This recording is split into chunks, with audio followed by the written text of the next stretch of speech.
ndabvunduka panguva ino kuri kunokwadza war veterans panguva ino yevoya vachijamuka zvakanyanyisa vachiramba the amendment bill number 3 iri kuonekwa kunzi iri kualawo mutungamiri wenyika kuti achimhanye kusvika muna 2030 ichichinja zvekare aiwa the way we conducted our elections. Sapeda mashoko kudanyo panapa ndemira masvingo aiwa ndodi wasubscribe or like on the bell icon.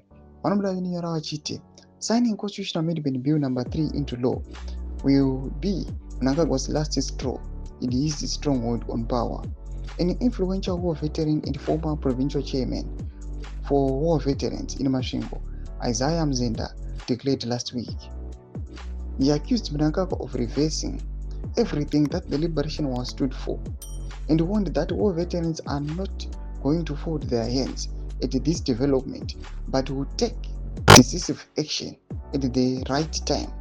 A constitutional court case filed by the veterans last week is a big test on the issue, he added. Muzenda further accused Mnangagwa of behaving like a foreign national, holding Zimbabweans at ransom, adding that this is the reason why he suspects that the president is a foreigner of Zambian nationality. Ndomashoko anodaita kuparamba mudhemira masvingo amanzwa ari kuri kunzi they are very strong. Apambori kuti timboedhera mashoko edu asamazvinzvira kuti ndomamiriro azvakaita. Muri Zimbabwe ndomadevelopments aripo ndozviri kuitika mumastakes of power.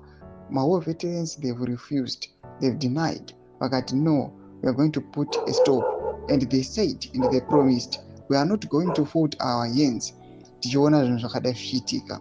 Tudze mafunguro enyu noti kudii pamusoro pezviitiko zvinyatsonekwa kunzi Zimbabwe is at crossroads. Dzine masodamdzo Mnangagwa is facing resistance. Pina comment section medu za mafunguro enyu, so subscribe or like, punch on the bell icon.